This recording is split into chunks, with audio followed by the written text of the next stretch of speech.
Bonjour à toutes et tous, bienvenue dans Les Arcanes, le podcast d'Open Politics.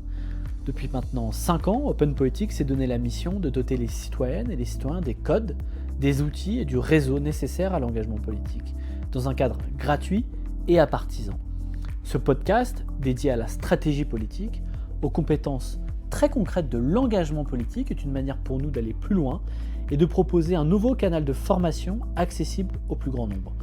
Chaque mois donc, Les Arcanes donnera la parole à des stratèges, à des conseillers, à des communicants, à des plumes, à des journalistes ou encore à des élus, toujours avec l'objectif de rendre tangible l'engagement politique et les manières de prendre sa part dans le renouvellement démocratique dont notre pays a tant besoin. Vous le savez, un podcast qui vient de se lancer a besoin d'être soutenu. Alors si d'aventure vous pensez que la mission d'Open Politics est utile, si vous appréciez cet épisode, n'hésitez pas à commenter, à liker, à partager, à mettre 5 étoiles sur les différentes plateformes d'écoute. On compte sur vous, ce serait un signe d'encouragement formidable. Place maintenant à la discussion avec notre invité. Allez, on y va. Sacha, merci beaucoup d'avoir accepté cette invitation. On est ravis de t'avoir. Tu es intervenu plusieurs fois chez Open Politics. Aujourd'hui, on lance ce podcast pour en faire un outil de formation à l'engagement politique, toujours essayer de transmettre les codes, les outils auprès d'un public plus large, forcément. Donc, on trouve que le podcast, c'est le bon médium pour le faire. Je vais te laisser te présenter, peut-être nous dire qui tu es. Et après, j'aurai d'autres questions, mais je te laisse commencer. Merci Antoine pour l'invitation. Merci à Open Politics pour ce podcast. Je suis un peu impressionné d'être le poisson pilote, mais je vais essayer de me présenter. Moi, je m'appelle Sacha Mokritsky, j'ai 25 ans, je fais du 43, j'habite à Marseille. Et je fais un métier qui est un peu étrange et un peu inconnu dans le milieu politique, en tout cas mal identifié souvent. Je suis plume depuis quelques années maintenant. Qu'est-ce que je peux dire de plus? J'ai grandi en Bourgogne, j'ai découvert Paris et les métropoles. Je me sens toujours un peu petit dans ce grand monde qui bouge beaucoup, mais voilà. Ok. Et alors ton rapport à la politique, forcément question que je vais poser à toutes les intervenantes et intervenants de ce podcast. Est-ce que tu viens d'une famille politisée? Pas du tout. Si oui, donc est-ce qu'on t'a transmis cette passion? Et sinon, comment ça t'est venu? Je fais partie de ceux qui pensent que la politique, c'est partout. C'est dans nos quotidiens dès l'enfance, c'est dans nos vies d'adolescents, c'est dans la façon dont on se construit en tant que personne. Et mes amis les plus laïcards ne m'en voudront pas d'utiliser cette parabole, mais quand dans la religion chrétienne, on considère que Dieu est dans la relation, dans la Trinité, dans la relation entre les différents corps de Dieu, je pense que la politique est dans la relation entre chaque être humain. C'est-à-dire que la politique s'institue à la seconde où deux êtres humains sont l'un en face de l'autre. Donc ensuite, on en rajoute un troisième, un quatrième, une région, une nation, un monde, et la politique est à l'intérieur de toutes ces milliards de relations qui existent entre nous. À partir de là, mon rapport à la politique, il est hyper charnel, il est hyper incarné. Je me suis jamais posé la question de est-ce que je devais faire de la politique. La politique est là, quoi qu'il arrive. Bien sûr, je viens d'une famille politisée, de gauche. Personne ne faisait de la politique dans ma famille. Mon père a vaguement été candidat sur une départementale en 2008, ce qui était à l'époque en tant qu'enfant un peu impressionnant de voir son visage sur des affiches, mais ça n'a pas été une carrière. Il a été à la faveur des événements sur une cantonale, sur une départementale, pardon. Mais toujours cette notion d'engagement, toujours cette notion de refus de l'injustice. Dans ma famille, ça a été quand même assez criant. Ma mère s'est beaucoup engagée dans les milieux associatifs. Mon père était toujours là pour aider dans le village. Nous, on vient d'une petite communauté villageoise, donc on était les solidarités contraintes, comme en parle Charlotte Girard. Très présent dans ma vie, dans ma construction, et ça a toujours été quelque chose d'important pour moi. Mais je ne me destinais pas du tout à la politique au sens politicien du terme. Ok. Voilà. Ok. Tu m'as parlé, on va faire une aparté tout de suite, avant que j'oublie la question. Tu m'as parlé tout à l'heure du fait que la politique est partout, dans les liens entre les personnes. Est-ce que le drame aujourd'hui, c'est pas que la politique est dépolitisée, justement, et est-ce que c'est selon toi une stratégie de repolitiser face aux acteurs de la dépolitisation? Bien sûr. On a dans notre pays, dans notre continent, dans notre monde, un moment politique qui est en train de se jouer, qui est celui je ne sais pas quel mot utiliser, mais du fragmentisme. Que ce soit chez les réactionnaires d'extrême droite ou chez certaines forces de gauche et d'extrême gauche, une volonté de retourner vers l'individualité, de corneriser chaque individu dans son existence propre et d'oublier presque le commun et la question de la relation. Ça, on le voit, c'est vrai chez Orban, c'est vrai chez Trump, c'est vrai chez Milei avec le mouvement Afuera et tout ce qui peut en découler. C'est vrai en France avec la montée à gauche d'une prime à l'individualité et la montée à l'extrême droite d'une prime à la reclusion, à un repli sur soi. Je pense que c'est ça le drame d'aujourd'hui, c'est qu'on ne se parle plus, on ne se voit plus. La Covid et tout ce qu'on a suivi a changé et délité encore plus les liens du travail, des solidarités dans le travail, à l'école. Et aujourd'hui, il me semble, et je crois aussi, on pourra en parler tout à l'heure, que le discours est un outil pour ça. Parce que le discours est créateur de récits, qu'on doit retrouver un récit commun, qu'on doit retrouver une identité collective à notre existence commune. Okay. Et c'est un peu ça, à mon sens, l'enjeu, notamment des prochaines échéances municipales et présidentielles. Mais tu n'avais pas pensé à la politique politicienne au sens d'engagement politique, toi peut-être. Comment tu es venu à la politique? Parce que pour celles et ceux qui nous écoutent, bien souvent, on ne sait pas par où démarrer. Je suis venu à la politique un peu à la faveur des événements. Moi, je voulais être magicien ou archéologue. C'était mes 2 plans de carrière. Autant te dire que j'en ai réussi aucun des deux. Même si pour faire des discours, on fait un peu d'archéologie et de magie de temps en temps, ça arrive, de mentalisme en tout cas. Moi, j'étais lycéen dans un petit lycée de Bourgogne, à Sens. Et on était dans un moment, donc j'avais 16 ans en 2016, dans un moment où l'extrême droite commençait à monter dans nos territoires et à monter très fort au sens où elle s'ancrait. L'extrême droite, qui faisait déjà des scores assez forts dans la ruralité, n'était pas encore ancrée comme elle l'est aujourd'hui et on sentait ce mouvement-là qui commençait à s'implanter. Et moi, dans mon lycée, j'étais élu au conseil d'administration, donc j'étais quand même engagé dans la vie de mon lycée, si tu veux, mais j'étais pas engagé politiquement. Et au conseil d'administration de mon lycée, il y avait celui que beaucoup de gens connaissent aujourd'hui, puisqu'il est devenu député de la 3e circonscription de Léon, Julien Audoul, qui à l'époque était conseiller régional. Un jour, à la remise des diplômes de mon lycée, une étudiante, une lycéenne, est montée sur scène avec un voile. Julien Audoul, ce jour-là, a pris en photo cette lycéenne, l'a publiée sur ses réseaux sociaux avec des commentaires que je tairai ici parce qu'ils étaient odieux et racistes comme on peut l'imaginer. Et ça a créé une sorte de déflagration chez moi au sens où je me suis senti responsable, alors que je ne la connaissais pas, c'était une lycéenne parmi les 3000 du lycée, je me suis senti responsable en tant que représentant des lycéens au conseil d'administration de la défendre. Donc j'ai monté, et c'est ma première expérience de motion, entre guillemets, j'ai monté avec les syndicats lycéens qui existaient déjà, les syndicats de professeurs, les syndicats, enfin les fédérations de parents, une motion commune au conseil d'administration que j'avais rédigée à l'époque, donc ça commence déjà par l'écrit. Et on avait réussi à emporter un vote face à Julien Audoul pour le sanctionner au conseil d'administration, suite à ce tweet, il me semble. Depuis, à ce moment-là, j'ai compris que mon rôle de représentant des lycéens n'était pas simplement d'aller repeindre les murs du CVL ou de demander plus de frites à la cantine, même si un ancien président de la République aimait les doubles rations de frites à la cantine, mais aussi d'aller porter ces combats-là. Donc ensuite, ça s'est un peu enchaîné. Moi, j'ai adhéré à un syndicat lycéen, l'Union nationale lycéenne à l'époque.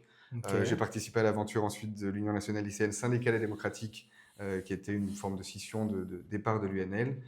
J'ai monté des blocus dans mon lycée et après c'est parti. Et en fait, quand on rentre dans le milieu militant, c'est quand même un milieu qui t'aspire.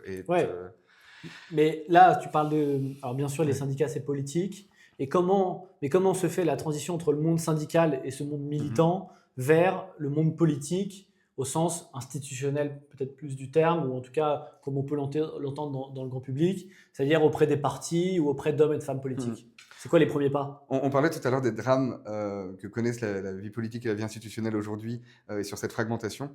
C'est que plus personne n'est à sa place. Le syndicat avait un rôle qui n'était pas le rôle de conquête de pouvoir, mais de défense des salariés, des travailleurs, des lycéens, des corporations pour lesquelles ils se battent, là où les partis politiques étaient dans une dynamique de conquête de pouvoir, où les associations étaient dans une dynamique de solidarité concrète. Et moi, je crois aujourd'hui, et notamment à gauche, je constate que certains partis, comme la France Insoumise, pour ne pas les nommer, essayent de devenir à la fois un parti politique, un syndicat, une association. Je pense que cette confusion mène à ce qu'on connaît aujourd'hui, à savoir un monde politique qui ne représente plus personne, qui n'a plus aucun sens. Donc moi, j'ai commencé par le syndicalisme lycéen, avec la volonté de défendre les intérêts lycéens. Et très vite, je me suis retrouvé confronté, non pas à un désaveu du syndicalisme, mais à une envie de participer à une conquête. de me dire aujourd'hui, la situation des lycéens, elle est à l'intérieur d'un global. Et Ouais. j'ai eu envie de m'engager pour ce global, et donc j'ai adhéré à l'époque au parti de gauche, qui était assez proche des idées que je défendais avec le syndicat, qui était un grand parti républicain et dans lequel j'ai beaucoup appris. Et puis ensuite, venu de là, les rencontres avec les élus, les institutions et l'envie de m'engager. Jamais l'envie d'en faire mon métier. Enfin, je sais que c'est Ça a été paradoxal. c'est une conséquence, c'est pas un but. Voilà. Nous, c'est ce qu'on essaie toujours de dire à celles et ceux qui viennent se former chez Open Politics, c'est que bien souvent, quand ils pensent engagement politique, un certain nombre ont en tête l'élection. Et nous, on essaie toujours de leur dire que l'élection, ça doit surtout pas être l'objectif ou le Non, but. jamais. Sinon, on a un rapport qui est très malsain à la politique. L'élection, c'est toujours la conséquence. C'est la conséquence d'un travail fait sur le terrain, c'est la conséquence d'un travail idéologique. Et toi, c'est un peu comme ça, au fond, que tu t'es construit et c'est assez sain. J'espère que c'est assez sain. En tout cas, pour l'instant, j'en fais mon métier. Là, je viens de lancer une boîte, donc je travaille aussi avec des clients privés, ce qui m'apporte du souffle aussi, et ce qui m'apporte une nouvelle force pour faire de la politique, mais ça, on pourra aussi en parler tout à l'heure. Mais si je suis rentré dans des cabinets, si je suis rentré dans des équipes d'élus, je me suis jamais présenté à aucune élection, moi, et c'est pas du tout un objectif, mais j'ai toujours aimé accompagner les élus. Je les ai accompagnés d'abord par militantisme, et ensuite certains à la faveur des événements, parce qu'ils voyaient que je finissais à 25, 30, 35 heures par semaine sur mon temps bénévole, se sont dit, bon, il faudrait peut-être le rémunérer et le lâcher. C'est comme ça que je suis rentré. Donc, tu as commencé à écrire pour des élus, pour des campagnes électorales à ton compte. C'est ça. Okay. De façon bénévole. Moi, j'étais étudiant en sociologie à l'époque. J'ai fait un peu de droit à l'Université des Antilles. Enfin, j'étais étudiant ici à Paris, à la Sorbonne. Mais je voulais continuer mes études. D'ailleurs, c'est pas du tout un choix de parcours de les avoir arrêtés pour faire de la politique. J'espère les reprendre très vite. Parce qu'on a besoin d'avoir un ancrage dans le réel quand tu fais de la politique. Et tu vois, l'année dernière, il y a un moment qui m'a un peu traumatisé au sens où ça m'a encore ouvert des nouvelles portes de réflexion. C'est que je me suis retrouvé dans une université d'été d'un parti de gauche, non pas du parti de gauche, mais d'un parti de gauche. Et à la table, le soir, quand je rencontrais de nouvelles personnes, ils n'étaient que élus ou collaborateurs d'élus. C'est-à-dire que dans cette université d'été d'un parti politique, il n'y avait que des élus et leurs collaborateurs. Ce qui fait qu'on n'a plus du tout le même rapport à la politique. Le récit de la gauche a perdu les ouvriers est très dominant aujourd'hui, on s'en rend compte dans les urnes. Mais en réalité, dans les militants, on a aussi perdu les avocats, on a aussi perdu les fonctionnaires, on a aussi perdu les profs. On met un peu tout derrière la société civile, mais en l'occurrence, c'est assez vrai. Mais donc, c'est même plus une question d'ouvriers ou d'employés. On a aussi perdu les cadres, on a aussi perdu les fonctionnaires et les catégories intellectuelles supérieures, comme on dit. Et du coup, ça amène un rapport à la politique qui est hyper malsain, puisque les gens qui sont là ont besoin de la politique pour vivre. Et donc, ils ne sont plus dans une conquête pour des idées, ils sont dans et c'est très naturel, et je leur en veux pas, en fait, je dis ça parce que je comprends et je leur en veux pas. Moi-même, si l'élu pour qui je travaillais perdait une élection, je perdais mon emploi. Et donc, on a envie de nourrir sa famille, on a envie d'avoir de l'argent à la fin du mois, mais ça nous place dans une nouvelle dynamique. Et donc, c'est hyper important de ne pas en faire un métier. C'est pas un métier, la politique, ça doit pas l'être. Non, et c'est encore quelque chose qu'on... Alors, le petit point qu'on pourrait avoir de divergence, c'est que, mais je pense qu'on va se retrouver, c'est que chez Open Politics, généralement, on dit que c'est pas une carrière. Ça peut être un métier dans le sens où ça demande des compétences précises, des codes et des outils, et que justement, si on veut qu'une nouvelle génération s'engage en politique, il faut l'accompagner, la former pour lui transmettre tous ces indispensables-là. Mais pour autant, c'est toujours mieux de ne pas forcément en dépendre financièrement et que ce n'est pas forcément une carrière à long terme. Tu nous as parlé de tes premiers pas dans le monde syndicat, étudiant, mais tu as aussi commencé par le journalisme. Est-ce que tu peux nous en dire un peu plus, nous dire est-ce que c'était une manière pour toi de t'engager, d'écrire justement, d'avoir un écrit politique, peut-être dans quelle mesure ça t'a aussi formé pour le métier de plume derrière. Voilà, je suis curieux. Alors, le journalisme, c'est un bien grand mot, puisque je n'ai jamais eu de carte de presse, mais j'ai effectivement participé à différentes revues, à différents projets d'écriture journalistique au sens large du terme. Moi, j'ai l'intime conviction que faire de la politique, c'est représenter. Représenter, ça veut dire porter la voix, mais c'est aussi dire porter les imaginaires. Je viens d'un village de 700 habitants qui a des réalités, qui a des vies, avec des visages, avec des parcours, avec des envies, avec des moments de joie, des moments de peine. Ces 700 habitants-là, les habitants de Doma, les Domatiens, peut-être que c'est la première fois qu'on peut en parler dans un format comme celui-ci, ne se voient jamais à la télévision, ne se voient jamais dans les journaux, ne se voient jamais dans les livres, ne se voient jamais au cinéma, ou quand ils se voient au cinéma, c'est très souvent, voire toujours, avec des formats dépréciatifs, caricaturaux. et ma première bataille politique au sens pur du terme, c'est celle-ci, c'est de donner des visages, donner des voix, donner des récits, donner des imaginaires collectifs, donner des imaginaires communs. Et donc le journalisme, l'écriture journalistique était un peu, me permettait ça, permettait d'incarner, me permettait de redire une réalité sur des réalités qui sont souvent peu ou mal perçues par les médias globalisés ou par l'intelligentsia culturelle, si on peut dire le terme comme ça, qui est un peu un gros mot, intelligentsia culturelle, mais on voit ce que ça veut dire. On ne se voit pas sur Netflix, on ne se voit pas à la télévision et c'est difficile. Ok. On y reviendra peut-être sur quels sont les points communs et les différences d'écriture entre un journaliste et une plume politique. Donc si je comprends bien, si on retrace un peu le parcours, tu t'engages dans les syndicats lycéens, tu commences à faire travailler ce plume de manière bénévole, et puis un jour on te propose, on va dire, de faire ça de manière professionnelle. Donc tu as bossé pour la campagne d'Arnaud Montebourg notamment. Tout à fait.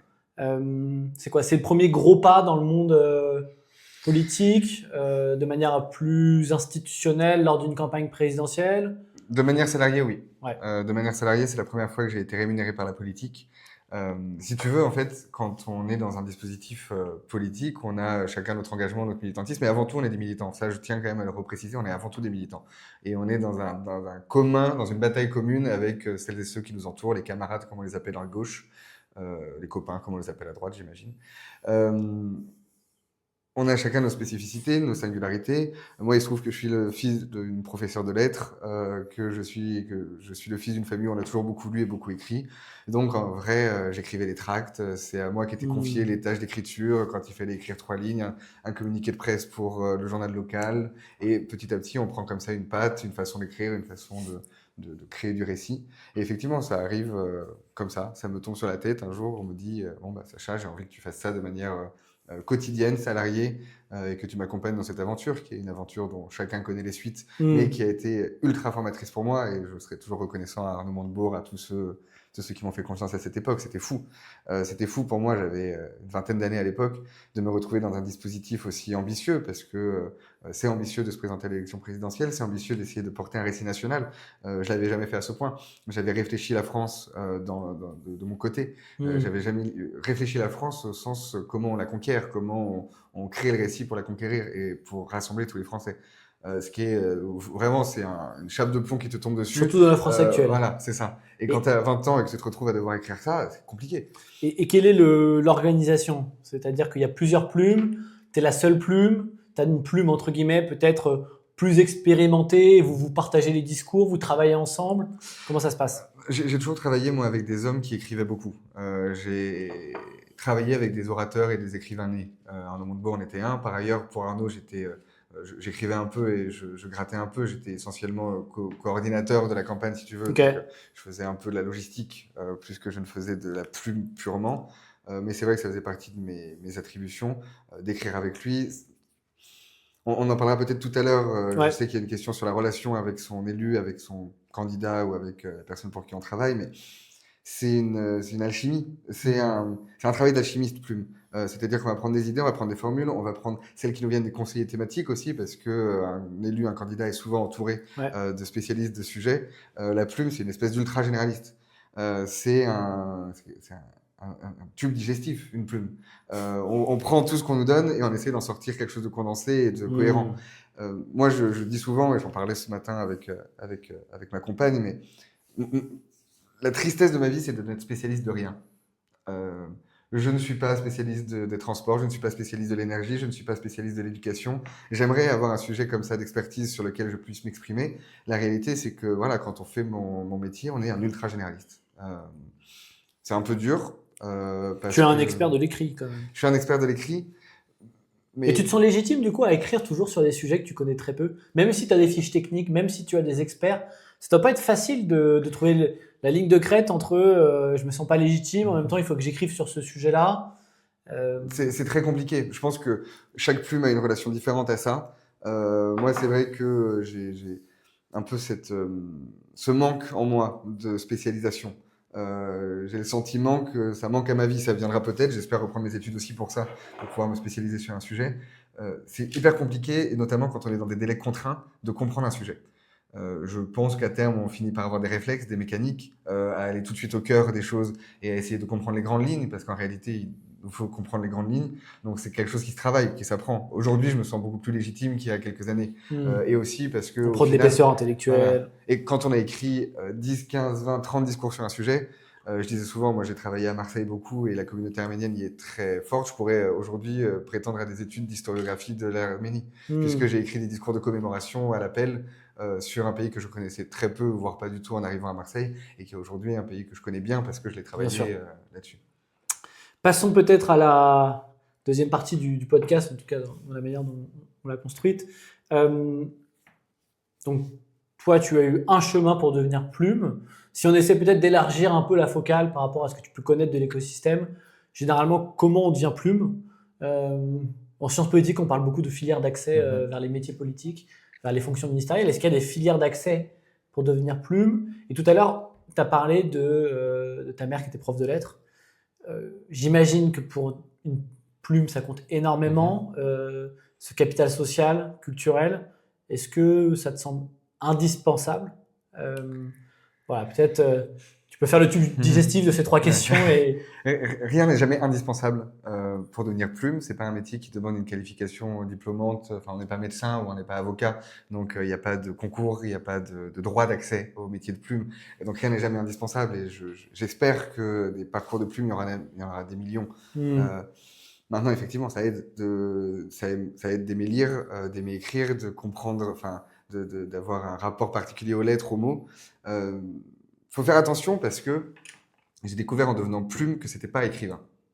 Une plume n'est pas un écrivain. Une plume, c'est quelqu'un qui, va écrire des discours, certes, mais qui va aussi écrire des éditoriaux, qui va écrire des courriers, qui va écrire des mails, qui va écrire des programmes, qui va écrire des tracts. Et donc, c'est quelqu'un qui doit être capable d'avoir une vision à 360 degrés du discours au sens récit du terme, et qui va réfléchir à comment le répandre. Moi, quand je travaille avec un élu, je vais non seulement écrire les éléments de langage ou le discours en lui-même, mais je vais aussi réfléchir à est-ce que je veux qu'il ait un pupitre, est-ce que je veux qu'il ait un micro, est-ce que je veux qu'il soit debout, est-ce que je veux qu'il soit assis. La forme aussi. La forme aussi. Quand un de mes clients ou élus est contacté, par exemple, pour participer à une table ronde, je vais d'abord prendre contact avec l'organisateur et parfois, je sens que ça va pas matcher avec un format assis avec micro. Et donc, je demande un pupitre. Et donc, je demande qu'il soit debout. Et donc, je demande un format. Et c'est aussi ça, la plume. Et c'est pour ça que c'est pas un copywriter, c'est pas un écrivain. Et donc, c'est beaucoup plus large que des littéraires. Mais c'est pas non plus conseillé comme. C'est pas non plus conseillé comme. Parce qu'on est sur le récit. On est sur la façon dont on va s'exprimer avec justesse et toucher le plus au cœur les gens. Le public qu'on a. Il faut comprendre fondamentalement le public. Donc, quelqu'un qui a un peu d'humanité et un peu d'empathie. Faut beaucoup d'empathie pour être plume. À la fois vis-à-vis de celui pour qui on écrit et de ceux pour qui doivent entendre. La politique est un exercice d'empathie. Bien sûr. Mais on a souvent cette image de la plume scribouillarde coincée dans un bureau. Ça marche pas. La première qualité d'une plume, c'est quelqu'un qui va parler aux gens, qui va comprendre ce que veulent entendre les gens ou ce que veulent dire les gens.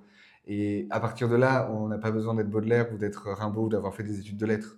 Moi, je vois dans le milieu politique et dans les plumes qu'il y a un syndicat qui s'appelle la Guilde des Plumes, auquel je n'ai pas encore adhéré, et je m'excuse si la Guilde nous écoute, mais dont je suis beaucoup les postes, et on voit la diversité des parcours de plumes. C'est assez fou.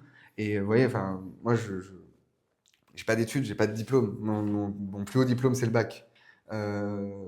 J'ai un capital social et culturel. J'ai eu la chance de grandir dans une famille qui avait un capital économique assez faible, mais un capital culturel très fort. On a toujours beaucoup lu. Ça m'a évidemment aidé, mais c'est pas indispensable. Enfin, c'est pas pour l'entrée la en tout condition. Cas. Ensuite, derrière, j'imagine que, mais on y reviendra, il faut lire quand même beaucoup, si ce n'est pour avoir des idées. Donc, pas de parcours type. Peut-être qu'on peut se concentrer sur ton expérience de plume auprès de Benoît Payan, le maire de Marseille. Quand tu es plume d'un élu local d'une aussi grande ville qui a une dimension nationale forcément, toi, quel était ton quotidien quels étaient tes grands enjeux? Toutes les journées d'une plume sont extrêmement différentes parce que, comme je te le dis, il y a tout le tout venant. On n'imagine pas la force du tout venant quand on est plume. C'est répondre aux courriers, répondre aux mails, essayer de faire des éditoriaux, etc., etc. C'est beaucoup de travail, c'est presque 60% du temps en réalité. Et on a quelques discours qui sont jalonnés par-ci par-là. Le plus difficile, c'est d'avoir une vision globale, une vision d'ensemble. C'est de créer un récit sur 3 mois, 6 mois, 1 an, à l'échelle du mandat aussi. C'est d'avoir un récit qui soit cohérent avec ce qui a déjà été dit avant, ce qu'on a prévu de dire derrière, parce que une politique, c'est Jean-Luc Mélenchon qui a cette phrase qui dit la politique, c'est essentiellement un fichier et un calendrier. C'est aussi beaucoup cette question de temporalité, de mettre les choses dans l'ordre, de les faire dire dans l'ordre. Et donc une plume, c'est un peu ce métier-là, c'est de tout rentrer dans le calendrier, de pas en dire trop, de pas se contredire. Ça, c'est hyper compliqué. Des choses qui s'étaient faites avant moi. Il y avait une plume avant toi à Marseille? Non, c'était les conseillers du maire qui lui écrivaient ses discours. Ok. Et donc le quotidien, parce que c'était ça ta question, c'était juste pour repréciser ça, le quotidien d'une plume, c'est d'aller parler aux gens. Moi, je passais du bureau en bureau. Et ça, certains au début comprenaient pas parce qu'ils se disaient ils travaillent jamais, ils ne travaillaient jamais en réalité. Mais je passais de bureau en bureau et j'allais voir tous les conseillers, tous ceux qui travaillaient sur les sujets techniques, les directeurs d'administration, les interlocuteurs extérieurs aussi, pour leur demander ce qu'ils faisaient. Voilà, pour savoir où ils en étaient, ce qu'ils étaient en train de construire, les politiques publiques qu'ils mettaient en place. C'est encore aujourd'hui la façon dont je travaille avec tous ceux pour qui j'écris, c'est avoir une vision globale de l'environnement et ensuite seulement rentrer dans son bureau, souvent tard le soir, et mettre tout ça en forme. Ce qui veut dire qu'il faut être capable d'écrire tard le soir aussi. Oui. Ce qui n'est pas si facile que ça. Parce que t'en as qui sont plutôt du matin. Bon, après, j'imagine que chacun organise sa journée de travail comme il veut. Mais toi, tu écris plutôt le soir. Moi, j'écris plutôt le soir. Okay. Après avoir digéré, je te parlais de tube digestif tout à l'heure, c'est après avoir digéré toutes les informations de la journée que j'ai grattées au fil de l'eau. L'écriture représente vraiment une part... sinon toute petite, au moins moyenne. C'est peut-être différent en cab ministériel, parce qu'on a reçu aussi pas mal de plumes qui venaient de cab ministériel où j'avais l'impression qu'elles passaient beaucoup de temps à écrire des discours, peut-être 2 ou 3 par jour. Toi, c'était pas aussi... J'écrivais, enfin, j'ai pu écrire 2 ou 3 discours par jour, j'ai pu écrire des dizaines de pages par jour, mais c'est vraiment pas c'est une part congrue du travail. Enfin, à mon sens, et ça doit l'être. Parce que ce qui compte, c'est de comprendre les choses. Et ce qui compte, c'est de réfléchir à comment ce que moi j'ai compris, je vais réussir à le formuler pour que ce soit compris du plus grand nombre. Dans la bouche de la personne pour qui on travaille, avec un retravail qui doit se faire avec lui. Donc ça nécessite de comprendre un peu tout ça. Du coup, je comprends qu'il n'y a pas de quotidien. Mais alors, les enjeux, c'est de construire, tu m'as dit, un récit cohérent sur la durée. C'est quoi le plus excitant dans le job de plume et ce qu'il y a de plus difficile? Le plus excitant, c'est de pouvoir toucher à tous les sujets, de pouvoir et très rapidement. En fait, si tu veux, ça nécessite aussi c'est pour ça qu'on parlait tout à l'heure d'écrire vite. Il y a aussi cette nécessité de se dire il faut aller à l'essentiel. Il faut aller à l'essentiel parce que j'ai un discours à écrire pour demain. C'est très rare qu'un discours soit prévu 3 semaines, 1 mois à l'avance. Un discours, en général, on te dit, bon, bah, mercredi, l'élu va sortir, il va faire telle cérémonie, telle commémoration, telle inauguration, il faut qu'un discours soit prêt. Et donc, dans cet intervalle-là, on doit écrire une première version qui va être relue par les conseillers, qui va être envoyée ensuite à la direction de cabinet, qui va être envoyée à l'élu, qui va être envoyée à tous les interlocuteurs que l'élu choisit pour mettre un regard. Et c'est faire le mix de tout ça aussi, parce qu'on digère aussi les retours, et on digère les commentaires qu'il faut intégrer à la structure du discours, etc. etc. C'est un vrai travail d'artisan, c'est un travail de puzzle presque, d'écrire un discours politique. Et c'est ça que je trouve le plus excitant, c'est de réussir à créer une cohérence dans un ensemble incohérent. Parce que c'est nécessairement incohérent. Quand on est 5, 6, 7, 8 à réfléchir au même sujet, avec 5, 6, 7, 8 tempéraments différents, avec 5, 6, 7, 8 caractères différents, avec des histoires politiques différentes, des mots différents en fonction de la famille politique dont on est issu, un communiste ne parle pas comme un socialiste, qui ne parle pas comme un écologiste. Normalement, mais dans cette période dépolitisée... Ça peut arriver, mais en général, on a quand même des récits qui sont assez différents et des mots qui sont assez différents. Et la plume doit parfois mettre des œillères aussi pour foncer et pour dire on a besoin d'une cohérence. C'est ce que j'allais te dire, parce que souvent, quand on prend le retour de 7-8 personnes, il faut arbitrer. Oui, il faut arbitrer, ça peut être contradictoire, ça peut être contre-productif. Donc, comment toi tu faisais pour arbitrer? C'est toi qui arbitrais? Comment ça se passe derrière? Ça dépend des discours, ça dépend de leur importance, ça Ok. dépend. En fait, chaque discours est vraiment, c'est un objet vivant, un discours. Et c'est souvent un objet d'ailleurs qui vit au-delà des mots que j'ai pu mettre sur le papier, puisqu'il arrive, et c'est d'ailleurs ce que je préfère, que la personne pour qui j'ai écrit le discours sorte du discours une fois qu'il est en train de le lire. Pourquoi c'est ce que je préfère? C'est parce que quand on écrit un discours pour quelqu'un, qui l'a relu, qui l'a retravaillé évidemment de son côté, et qu'il se tient au texte comme si c'était une poésie à réciter, c'est qu'il ne se sent pas à l'aise avec le sujet et pas suffisamment à l'aise pour en sortir et pour déborder en se sentant sécurisé. Si un élu a un papier, c'est pas parce qu'il connaît pas le sujet, c'est parce qu'il a sa trame pour être sécurisé sur son propos. Quand il en sort, c'est qu'il se sent à l'aise. Et le travail de la plume, c'est de mettre à l'aise celui qui travaille. Encore une fois, je suis pas un écrivain. Je signe pas les discours. Il n'y a pas un générique à la fin où la personne qui l'a prononcé dit ce discours a été écrit par Sacha Mokritsky. C'est pas moi que je dois mettre en valeur et c'est pas ma qualité d'écriture qui doit être mise en valeur, c'est la compréhension de la personne pour qui on écrit du sujet. Euh, et donc quand il en sort, on est hyper heureux. Moi vraiment, quand un élu lit mot à mot, je suis dévasté. Je trouve que j'ai mal fait mon travail, même s'il l'a retravaillé, etc. de son côté. Et tu disais donc ça c'était pour le plus fou, le Plus excitant. plus excitant, c'est ça. Pour le plus difficile, euh,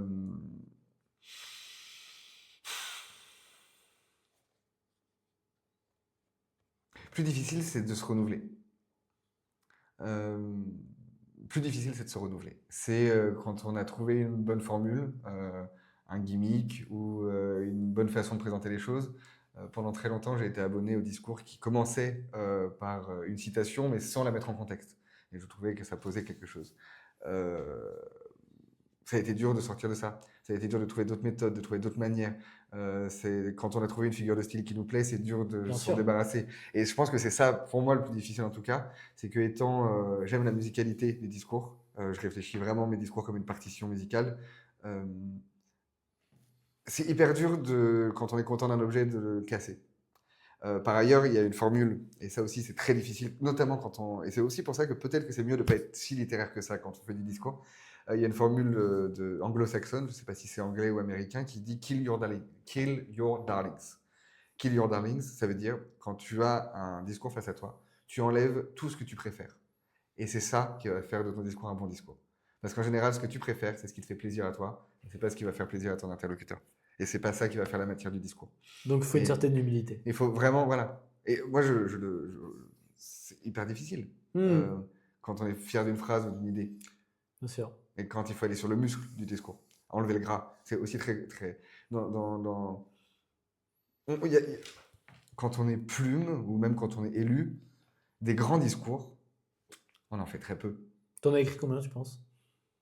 En tout, je sais pas, 200, 300. Mais un grand discours. Ah, des grands Discours discours qui t'ont marqué. qui m'ont marqué à titre Toi, où tu te individuel. dis, là, j'ai atteint quand même quelque chose de grand, où j'ai touché au sublime, comme quand un joueur de foot fait une pavard, quoi.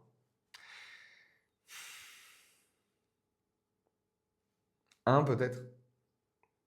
Et il avait quelque chose de particulier, tu l'avais senti? Dans la préparation, dans le contexte, ou c'est après coup que tu t'es rendu compte de la chose? Non, je m'en suis rendu compte en écrivant, parce qu'il touchait à des choses qui étaient personnelles chez moi, personnelles chez l'élu aussi, et où en réalité on a été confrontés tous les deux à un sujet avec lequel on n'était pas à l'aise. Et étant confrontés tous les deux à ce sujet-là, qui était un sujet de mort, hein, je ne dirais pas lequel, mais c'était le décès de quelqu'un, euh, on s'est dépouillé complètement de Hmm. tout ce qu'on avait appris ensemble, de tout ce qu'on avait appris individuellement, et on a réécrit ce discours, et vraiment à quatre mains, de rien, euh, en reprenant de zéro ce qu'on était, nous-mêmes, parce qu'on sait que le discours n'aurait pas été bon si on était parti de nous-mêmes. Et je crois qu'on a rendu hommage à cette personne de façon belle et grande d'une manière, parce qu'on a fait ce travail-là, d'humilité profonde, et de fouiller en nous-mêmes, quoi. Mais voilà, donc ce que je voulais dire, c'est que des grands discours, on n'en écrit jamais, enfin, ou très très peu dans sa vie. Et souvent, on a envie de faire André Malraux quand on inaugure un centre de police. Hmm. C'est bien de faire André Malraux, mais c'est pas ce que les gens ont envie d'entendre. Les gens, ils veulent de la vérité, ils veulent de l'humilité aussi de la part de l'élu, ils veulent. Et quelqu'un qui s'écoute parler, c'est jamais agréable. C'est jamais agréable à entendre. C'est aussi, ça peut être une violence symbolique en fonction Bien sûr. des publics à qui on s'adresse. Et donc c'est pour ça que Kill Your Darlings et aller sur le muscle et pas sur le gras, c'est hyper important. à mon sens. On commence déjà avec les conseils. Peut-être qu'on peut basculer sur quelque chose d'un peu scolaire, mais pour celles et ceux qui nous écoutent. Pour moi qui déteste l'école. L'objectif de cet épisode de podcast, c'est aussi que les gens puissent se dire aujourd'hui, je ne sais pas écrire un discours, je ne sais pas comment on fait, c'est un exercice qui est un peu mystérieux. Comment, selon toi, on écrit un bon discours? Si tu devais leur expliquer de manière très didactique, comment on écrit un discours?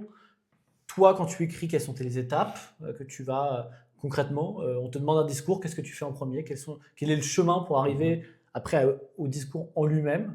Peut-être déjà, on peut commencer par ça, et puis après, on passera sur la structure. Il y a deux choses à pas oublier avec les discours. Le premier, c'est que c'est une matière orale, c'est pas une matière écrite. Donc, un bon discours doit donner le sentiment de ne pas être écrit. Sauf cas exceptionnel, quand on fait un discours devant une assemblée d'académiciens ou devant une assemblée de gens qui s'attendent à de la littérature, un bon discours doit donner l'impression de ne pas avoir été écrit. Deuxième point de discours, comme je le disais tout à l'heure, il faut enlever tout le gras. C'est comme une sculpture.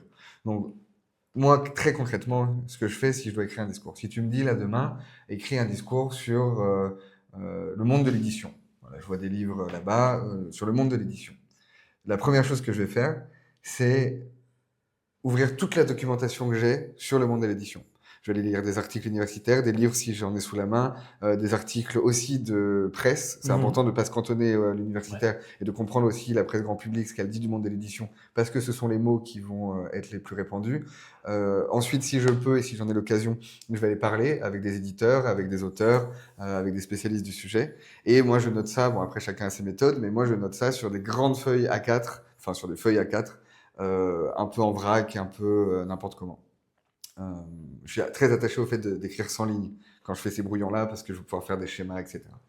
Ensuite, je les pose toutes devant moi et comme on le disait tout à l'heure, j'enlève le gras. Tout ce qui me paraît pas nécessaire, tout ce qui me paraît ne pas aller dans le sens du propos que je veux tenir, je l'enlève. Et je renote sur une nouvelle feuille A4 tout ce qui reste. Et de cette feuille A4-là, j'essaie de trouver 3 formules. Une formule d'entrée, une formule de conclusion et une formule du milieu. D'entrée parce que on sait que l'attention globalement, il faut la capter dans les 20 premières secondes, sinon on perd notre auditoire. La conclusion parce que il faut toujours savoir où on va quand on écrit un discours. Je crois pas du tout au fait qu'on puisse écrire un discours à la volée. Il faut connaître notre point d'arrivée, notre point de chute.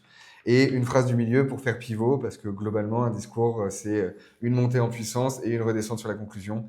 Et donc, il y a cette phrase pivot un peu qui est importante au milieu. Après, tous les discours sont évidemment très différents, mais à mon sens, c'est la grande règle qui peut s'appliquer le plus. Okay. À l'intérieur de ça, une fois que j'ai ces 3 formules-là, je ne fais pas de plan, moi, mais ça, je sais que c'est pas une méthode répandue. Je fais partie de ceux qui ne font pas de plan, mais je sais que c'est souvent intéressant d'en faire un, et je me mets à écrire. Et je me mets à écrire, en essayant d'avoir ces 3 points-là, quand même, qui sont des espèces de balises sur mon chemin. Et une fois que j'ai écrit, en général, ça fait des pages, on a envie de mourir quand on voit le nombre de pages que ça fait, parce que j'écris vraiment sans réfléchir. Je mets du liant, justement, je mets des mots sans lier les mots entre eux. Et encore une fois, je reprends mon sécateur et je coupe jusqu'à arriver à ce que j'appelle le muscle.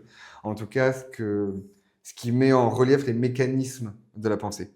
Je pense que c'est aussi ça qui fait la différence entre un discours politique et un discours de mariage ou un discours dans d'autres circonstances. C'est que le discours politique doit s'attacher à mettre en valeur les mécanismes de la pensée, les mécanismes argumentatifs, les connexions synaptiques entre tout ton argument, sans être didactique comme une dissertation, mais parce que ceci, alors cela, voici mon histoire et donc ça m'apprend ceci. Ce sujet est important pour les Français et donc il est important pour moi. Et c'est ces mécanismes-là qu'il faut mettre en avant. Et ensuite, écoute, en général, on a dans ce discours-là des formules qui nous paraissent un peu ressortir. Et parce qu'un discours, c'est aussi un objet de balisage, je les retravaille spécifiquement celles-ci pour qu'il y ait quand même 2-3 formules qui sortent dans le discours et qui soient un peu les highlights, les stabilos du discours, qui nous permettent aussi, et ça c'est mes collègues communicants politiques et attachés de presse qui seront contents, d'avoir des punchlines à ressortir, 1 sur les réseaux sociaux, 2 dans la presse. Les journalistes sont en général très prévisibles et on sait très bien quelles vont être les phrases qui seront dans la presse le lendemain. Si ils ne reprennent pas les bonnes phrases, c'est qu'on a mal fait notre travail. Ça peut, on peut se dire ça. Sur la structure, est-ce qu'on peut aller un poil plus loin Mhm. donc, tu as tes 3 formules, tu as une intro, tu as le milieu, la conclusion. Est-ce que tu as d'autres conseils sur la structure à partager? Si tu veux, il y a la structure classique qui est celle qui est répandue dans les manuels de rhétorique, qui est assez répandue et qui en général fonctionne toujours, puisque c'est ainsi que tous les orateurs depuis l'Antiquité et depuis Aristote se sont passés le flambeau pour écrire des discours. C'est l'exorde, la narration, la confirmation, la péroraison. L'exorde qui est, et c'est ce que je te disais tout à l'heure, le moment peut-être le plus important du discours et le plus difficile à écrire, parce que c'est dans les 20 premières secondes que tu captes l'attention. Il y a différentes formes d'exorde. Il y a l'exorde la plus classique. Je suis heureux d'être avec vous aujourd'hui pour célébrer cet événement. Donc, on met tout de suite le sujet dans le discours. Il y a l'exorde un peu plus mystérieuse qui va être parler d'un sujet qui paraît décorrélé du moment de la cérémonie, de la raison du discours et qui en réalité s'y rattache. Donc, ça suscite l'attention par l'interrogation. Tel l'exorde très brutal que j'aime beaucoup, notamment dans des cadres très politiques quand c'est pour un meeting politique, quand c'est pour une conférence devant des militants, rentrer brutalement dans le sujet pour ne pas laisser le temps du gras et pour ne pas Tu as un pour exemple en montrer. tête ou...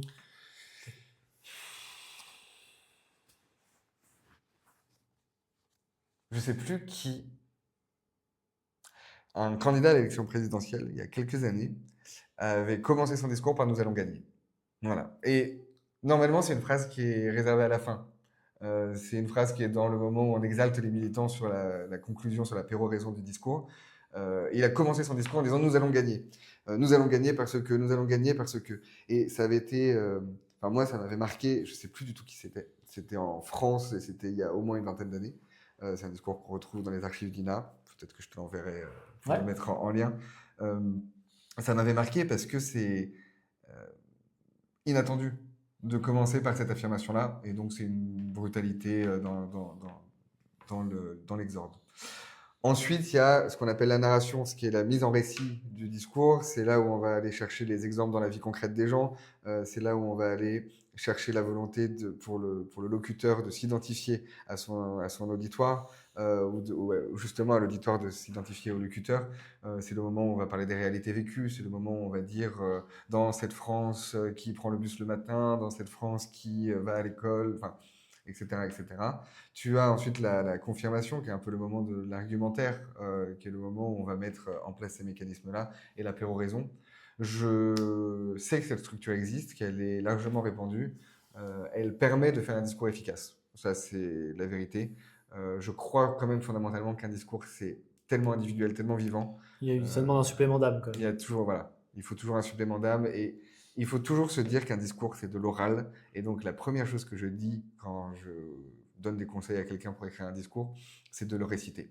Le réciter, le réciter, le réciter, le réciter. Écouter la musicalité des mots. On sait que, par exemple, en France, on a une langue qui est très ternaire historiquement parce qu'on a un héritage littéraire, on a un héritage poétique, on a un héritage académique du français qui est très ternaire avec des répétitions en 3 temps. Et donc, dans un discours, ça passe souvent mieux quand on met 3 adjectifs à un mot sur lequel on veut insister, quand on fait une anaphore en trois passages. Il faut faire de la musicalité et il faut écouter ça comme une mélodie. Un discours, c'est une mélodie. Par ailleurs, euh, quand je suis arrivé avec le dernier élu avec qui j'ai travaillé, je lui ai écrit un discours et il m'a dit c'est un très bon discours, mais c'est un discours pour Arnaud Montebourg. C'est la voix d'Arnaud Montebourg. C'est le ton d'Arnaud Montebourg. Et ça, c'est hyper important. Quand on écrit un discours pour soi ou pour un autre, c'est de coller à ce qu'est notre voix, à la façon dont on s'exprime quand on est avec nos amis ou quand on est en train de parler. Euh, on n'écrit pas un discours pour deux personnes de la même manière. Il faut Et quelles d'abord sont les l'entendre différences concrètement? C'est des différences de structure, de rythme, de sémantique? de prosodie. Alors, la sémantique, évidemment, mais dans la musicalité du discours, c'est vraiment la prosodie. Chacun a des façons de s'exprimer très différentes. Il y a des gens qui montent très haut dans les aigus, qui redescendent. Il y a des gens qui ont une voix, au contraire, très posée et très monocorde. Des gens qui ont énormément de variations. Des gens qui aiment bien les phrases courtes. Euh, et tout ça, il faut savoir l'écouter. Des gens qui ont un accent. Donc il y a un travail à faire d'analyse D'abord de la voix, de la personne pour laquelle tu vas écrire c'est ça. un Ou mot. d'analyse de soi-même quand on Bien écrit un sûr. discours pour Ouais, ouais, soi. bien sûr. Un accent, quand on écrit un discours avec quelqu'un qui a un accent très marqué, on ne l'écrit pas de la même manière que un discours pour quelqu'un qui a l'accent pointu, comme on dit à Marseille pour qualifier l'accent parisien. Parce que c'est une prosodie différente. Parce que quelqu'un qui va avoir par son accent, des fins de phrases plus aiguës ou des fins de phrases au contraire plus graves, ne va pas manger les mots de la même manière. On peut pas, par exemple, quelqu'un qui finit ses phrases de façon très grave va avoir plus de difficultés avec les sons gutturaux en fin de phrase. Donc, il faut lui mettre de la voyelle, il faut lui mettre une musicalité, quelque chose d'un peu plus léger. Ok, hyper intéressant. Là, on a parlé de la structure, des étapes. Quels sont aujourd'hui les grands conseils que tu donnerais? Tu en as déjà donné un certain nombre, mais est-ce qu'il y en a d'autres que tu souhaites conscientiser, qu'on n'aurait peut-être pas dit, et peut-être les erreurs surtout à ne pas faire? Alors, les conseils, il faut regarder autour de soi. On a des idées à noter dans des discours partout. Quand on entend des gens se disputer dans un métro, quand on entend une conversation entre la boulangère et la cliente qui est devant nous, quand on voit dans la rue des enfants qui jouent, il y a des choses comme ça. Moi, il y a quelques années, je cherchais, et je crois que j'en avais parlé devant une promotion d'Open Politics, je cherchais à qualifier autrement que France périphérique la France dans laquelle j'ai grandi. Parce que l'élu pour qui je devais écrire un discours n'aimait pas ce terme de France périphérique. Moi, je le défends, mais lui n'en voulait pas. Et je suis allé chercher dans les réalités vécues autour de moi. Ouais. Et ce qui m'a paru le plus commun à un enfant de la Creuse, à un enfant des Ardennes ou à un enfant de Bourgogne, c'est que le matin, ils prennent le bus scolaire pour aller à l'école. Et donc, j'ai appelé ça la France les France du ramassage scolaire. Parce que c'est une réalité vécue qui n'est pas forcément la plus visible du grand nombre, mais qui est incarnée pour les gens. Ils comprennent de quoi on parle. Quand on est enfant de Toulouse, de Paris ou de Bordeaux, on utilise les transports en commun classiques pour aller à l'école ou on y va à pied parce qu'on a une école pas loin. Quand on habite à Doma ou à Sens, on a un bus, et ce, même si on est dans le centre urbain. C'est-à-dire que la France périphérique, là où j'ai grandi, à Sens, on prend le bus aussi quand on est habitant de Sens, le bus scolaire, le ramassage scolaire. Et donc, c'est dans ces réalités-là qu'on va chercher le discours. Donc, tu as toujours un petit carnet pour écrire des notes? Toujours, il est là. J'ai toujours mon petit carnet, j'ai toujours mon stylo. Aujourd'hui, j'ai pas mon stylo plume, qui aurait été un meilleur symbole. Mais toujours de quoi noter. Sur son téléphone aussi, ça fonctionne très bien. Moi, j'aime bien aussi, quand j'ai une conversation qui m'intéresse avec quelqu'un, l'enregistrer. Ça m'arrive souvent de couper net une personne en lui disant: est-ce que tu m'autorises à t'enregistrer pour que je puisse à nouveau t'entendre, à nouveau t'écouter. Et il faut vraiment se nourrir de tout ça. Mais ça, c'est le plus grand conseil, c'est aller vers les gens, regarder le monde autour de soi, comprendre, essayer de comprendre ce qui se passe et les mécanismes à l'œuvre autour de nous. Rien n'est, comme je le disais tout à l'heure, la politique, c'est dans la relation. Rien n'est vain, rien ne sert à rien, rien n'est dispensable. Tout est indispensable dans un discours. Et les erreurs à éviter, quand on est, je parle spécifiquement quand on écrit pour quelqu'un d'autre, c'est de croire qu'il faut écrire pour soi. Voilà. C'est de se faire plaisir à soi.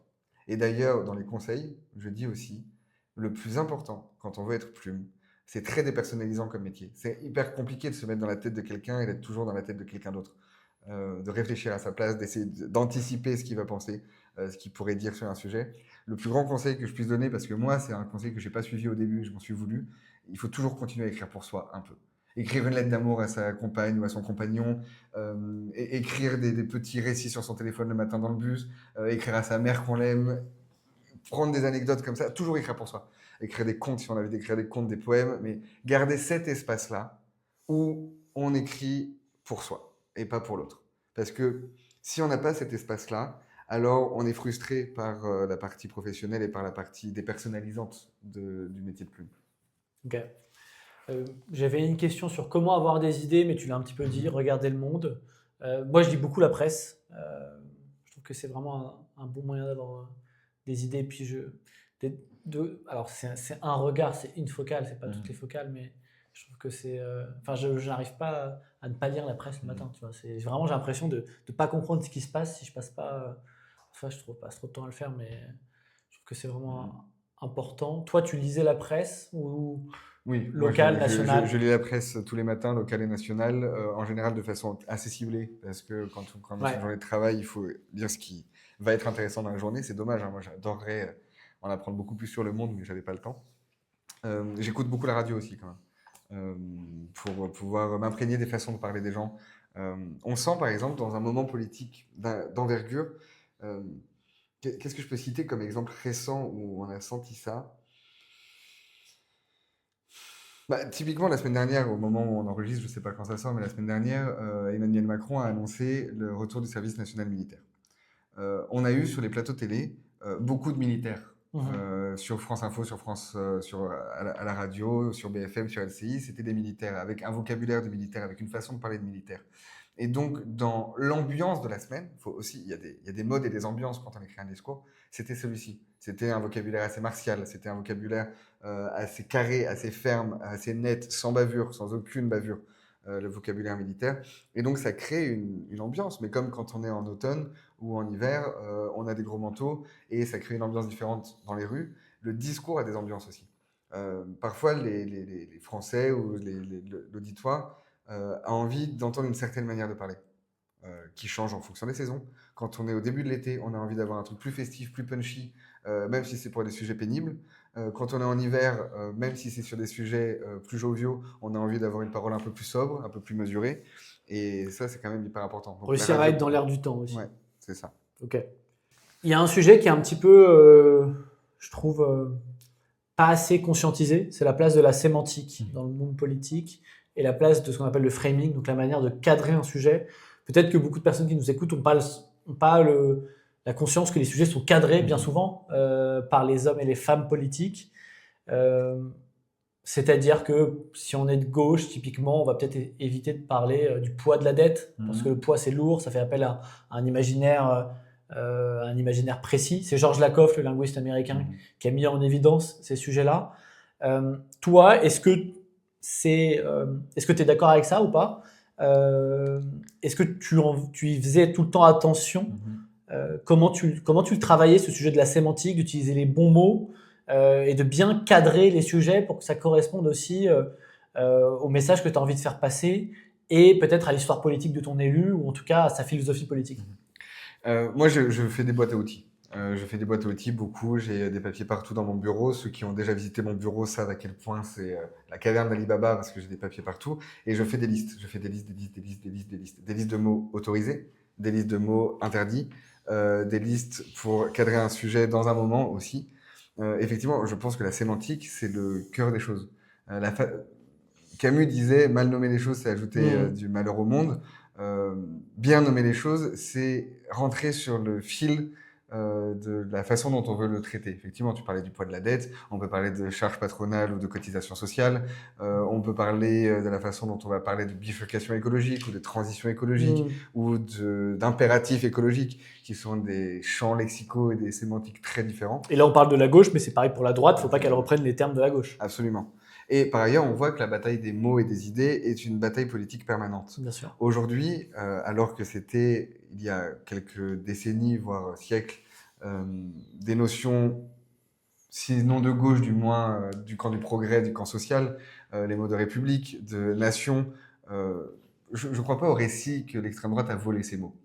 Je pense qu'elle les a fait changer de nature. Et aujourd'hui, la gauche a de plus en plus de mal à en parler, puisque la nature sémantique de ces mots a évolué. C'est très dommage, mais ce sont des batailles qui se jouent entre les forces politiques.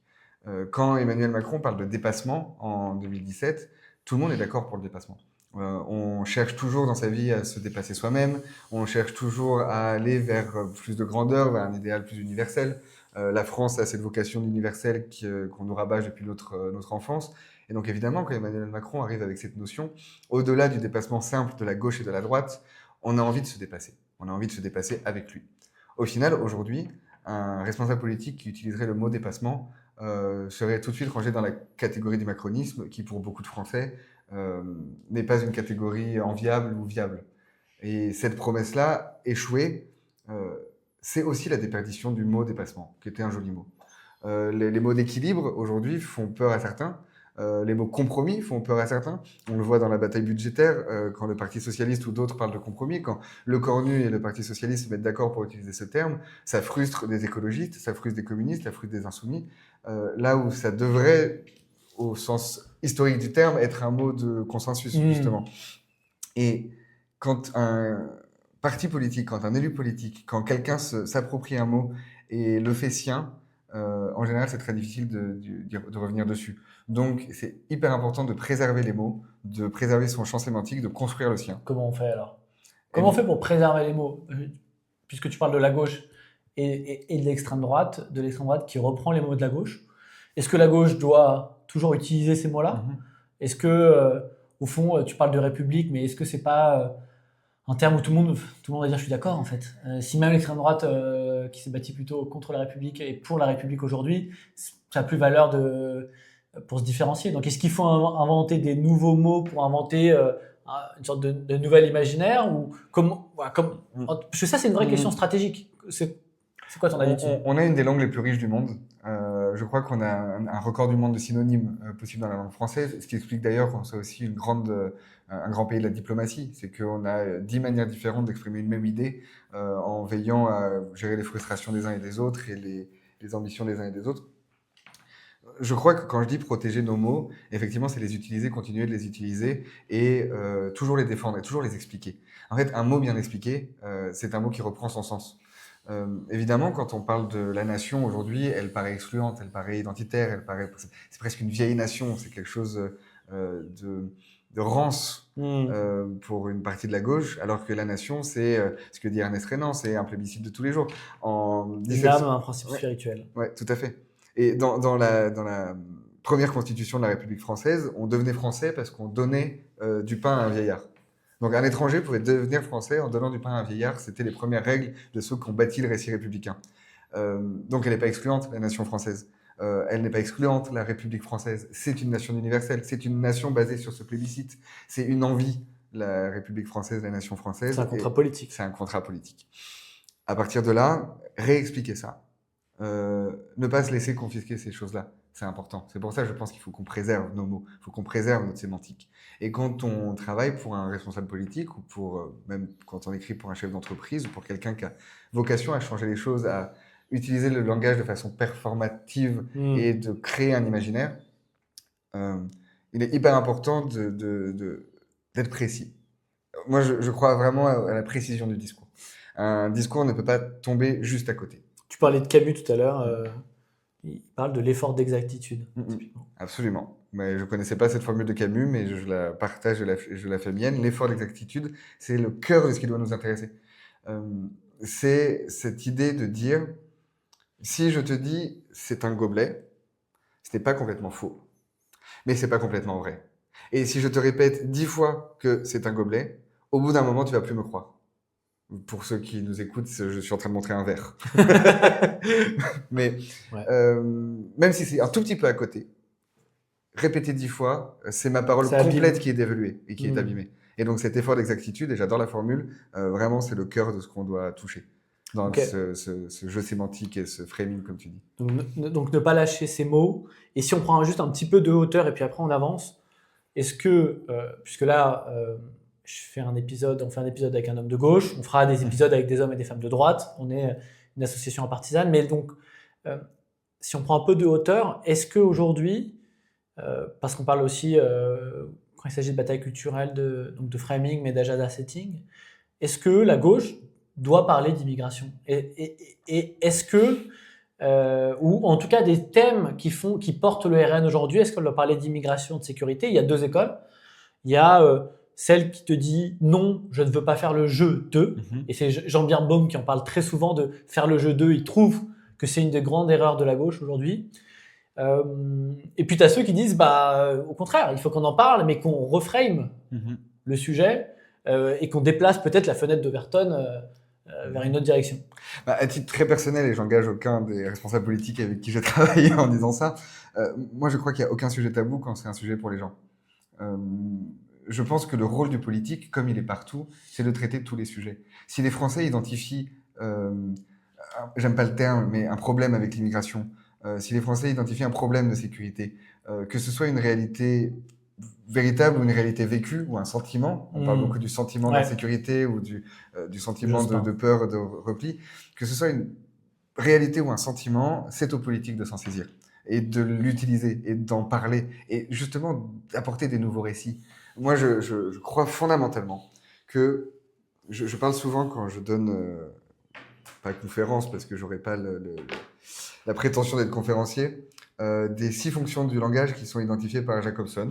la référentielle, l'expressive, la poétique, la conative, la fatigue ou la métalinguistique. Je ne vais pas m'étaler sur ces 6-là parce que ça nous prendrait 1 heure de conférence, mais il y a une 7e fonction du langage qui est un peu une fonction imaginaire, une fonction qu'on espère trouver un jour, c'est la fonction magique. Laurent Binet, et j'en parlerai tout à l'heure, en parle dans la 7e fonction du langage. La fonction magique, c'est de dire, il existe un monde fictif, imaginaire, dans lequel la parole devient véritable. Aujourd'hui, quand on est mère, on met une écharpe bleu, blanc, rouge, et parce qu'on prononce les mots « je vous déclare mari et femme », 2 personnes sont mariées et unies par les liens du mariage. Aujourd'hui, quand on est policier et qu'on porte l'uniforme, on peut déclarer quelqu'un en état d'arrestation. Vous devenez en état d'arrestation. Cette fonction performative de la parole, elle existe dans la société, elle est très liée à des fonctions. Aujourd'hui, seules certaines personnes peuvent se l'attribuer, mais c'est un peu ce que doit rechercher la plume, ce que doit rechercher celui qui écrit un discours politique, c'est de rendre son discours performatif, de faire en sorte que les mots soient tellement précis qu'ils deviennent une nouvelle forme de réalité. Et donc, pour se réapproprier des récits, pour se réapproprier des mots, des univers linguistiques, des univers sémantiques, c'est assez central à mon sens de faire ça. Et c'est ce que fait très bien certaines femmes ou certains hommes politiques. En tout cas, ils essaient de créer leur réalité, même si c'est une réalité qui n'existe pas. Mais typiquement, une réalité qui existe, le mot aujourd'hui, qui est plutôt venu de la gauche et qu'aujourd'hui est utilisé par la droite, et c'est une bonne chose, c'est le mot féminicide. Donc on a mis un mot sur une réalité qui n'était pas forcément conscientisée par toutes et tous. Absolument. Mais d'un autre côté, quand tu penses féminicide, moi je pense au terme que Éric Zemmour avait essayé de populariser, le francocide. Et là, c'est tout le sujet de... il essaie de mettre en avant sa réalité et d'en faire quelque chose de performatif. Donc les Françaises et les Français se disent « Ah bah, s'il en parle, voilà, c'est que c'est vrai. » Moi, je crois fondamentalement, et c'est l'exemple que j'utilisais tout à l'heure avec ce verre, en le qualifiant de gobelet, bon, au bout d'un moment, tu vas plus me croire. Donc, la première fois, on se dit, OK, il a peut-être raison. La deuxième fois, on se dit, OK, il a peut-être raison. Au bout de 10 fois, 15 fois, quand on voit qu'il n'y a aucune réalité tangible derrière les mots qui sont utilisés, on finit la parole finit par se dévaluer, se dévitaliser. C'est d'où l'importance de l'exactitude. Mais est-ce que tu as le sentiment que l'effort d'exactitude aujourd'hui, il est récompensé en politique? Enfin, c'est un autre sujet, mais on a plutôt le sentiment que l'extrême droite raconte sur bien des sujets, diffuse vraiment des fake news. Et donc, ils peuvent les raconter 10 fois. J'ai le sentiment que ça fonctionne 10 fois. Peut-être parce qu'ils sont soutenus aussi par un champ médiatique qui accompagne ce travail-là. Mais j'ai pas le sentiment que aujourd'hui, ça cancel, entre guillemets, des hommes et des femmes politiques de raconter, de pas avoir cet effort d'exactitude. Non, et on commence de plus en plus à vivre dans un monde de la post-réalité avec l'émergence de l'intelligence artificielle générative. Il y a énormément de choses qui doivent nous inquiéter là-dessus. Maintenant, je me situe là où je suis, et ce qui est mon rôle en politique, c'est d'essayer de correctement désigner les choses. Si on est tout un tas de citoyens, d'acteurs, de militants à porter cette exigence-là, cette exigence d'exactitude, on sera le rempart pour contrer ça, pour contrer la post-vérité. Je suis, et souvent mes amis me disent que je suis un éternel optimiste face au monde dans lequel on vit, et certainement, et j'ai les moyens d'être optimiste, ce qui n'est pas le cas de beaucoup de Français, et c'est ce sur quoi le Rassemblement national prospère. Nous, on est très gentils dans nos cabinets politiques, mais on ne vit pas les réalités que les Français vivent et qui épousent les thèses du Rassemblement national ou d'autres forces réactionnaires ou populistes. Mais du coup, notre exigence doit être celle-ci, d'être le rempart, d'utiliser les bons mots au bon endroit, de ne pas avoir peur des mots, de ne pas avoir peur des mots que les Français veulent entendre, de ne pas avoir peur des sujets que les Français veulent entendre, et de toujours essayer de toucher juste. On n'y arrivera pas toujours. Quand on joue aux fléchettes, on ne la met pas toujours dans le mille, mais on essaye, et ce qui est en train de se passer en France et dans le monde, c'est existentiel. C'est un mouvement existentiel de ressurgissement des identités. Ces identités, elles seront soit excluantes, soit rassembleuses. On est dans un moment de bascule où l'un et l'autre peuvent arriver. Aujourd'hui, je ne suis pas capable de te dire lequel. Mais si nous, on est le camp de ceux qui vont vers une réalité existentielle, rassembleuse, universelle et basée sur les droits et la dignité, sur le commun et pas sur la fragmentation du monde, on pourra peut-être réussir à combattre tout ça. Et je crois que les mots sont hyper importants à l'intérieur de ça. Je pense même, pour prêcher pour ma paroisse, que c'est le cœur de tout. Je pense qu'un récit politique peut devenir performatif, peut devenir mobilisateur, et que la façon dont on construit ce récit, ensuite ça s'accompagne d'actions. Et il faut que le récit s'accompagne d'action. Mais c'est le récit qui permet la conquête et c'est le récit qui permet la confiance. Certains ont réussi leur récit, ou en tout cas leur discours. On va, on va en discuter. Je t'avais demandé de me dire quels étaient pour toi un discours de gauche et un discours de droite qui seraient les plus beaux discours français. Lesquels tu as choisis? Est-ce que tu veux nous en lire des passages? Voilà. Les plus beaux discours, c'est une question qui est hyper compliquée. Donc, j'ai pas trouvé les plus beaux discours parce que des beaux discours, il y en a des milliers. On peut penser à Malraux, on peut penser à, en sortant du champ politique, et on parlait de Camus tout à l'heure, on peut parler du discours de Suède, Bien sûr. quand Camus est à l'Académie du Nobel. On peut penser au discours de réception. Moi, j'écoute énormément et je lis énormément les discours de réception dans les différentes académies, notamment à l'Académie française. Ça, ce sont des beaux discours. Pour parler de discours politiques, j'en ai identifié 2 qui me paraissent intéressants parce qu'ils sont des discours qui ont fait la bascule, qui ont été des bascules pour la personne qui les a prononcés. Le premier, c'est celui de François Hollande au Bourget. C'était, si je me souviens bien, en janvier 2012. Et le second, en mai 92, c'est celui de Philippe Séguin, devant l'Assemblée nationale au moment des débats sur le traité de Maastricht. Maastricht, comme le dit Philippe Séguin. Je veux bien te lire des passages et ensuite on essaie d'en parler. Donc voilà pour celui de François Hollande au Bourget. C'est un passage qui est situé aux 3/4 du discours quand il s'apprête à rentrer dans sa péroraison. Et il dit « Je vous appelle à retrouver le récit républicain, celui qui nous a fait avancer pendant des décennies, le récit de la Révolution française, de ces hommes, de ces femmes aussi, qui ont voulu avancer dans une histoire inconnue qui s'ouvrait sous leurs yeux, qui était l'histoire de l'égalité humaine. Oui, ce récit républicain qui se poursuivit avec les républiques, avec la Troisième République, avec aussi la Libération, le Conseil national de la résistance, ce rêve, ce récit républicain que mai 68 a aussi, d'une certaine façon, fait ressurgir. Et puis, mai 1981 est tant d'étapes. C'est cela le récit de la République. Il n'appartient pas qu'à la gauche. Tous ceux qui se sont succédés pendant des décennies à la tête du pays ont porté le récit républicain. Alors, qu'est-ce qu'il a de particulier ? J'ai choisi ce discours parce que quand François Hollande remporte la primaire un peu à la surprise générale, après les déconvenues qu'on a connues de Martine Aubry et de Dominique Strauss-Kahn, il a besoin de se crédibiliser.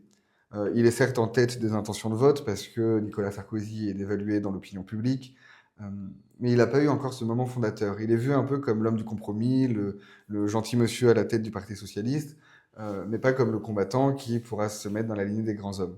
Et le discours du Bourget, et tous les spécialistes du récit politique te le diront, c'est un moment fondateur pour François Hollande.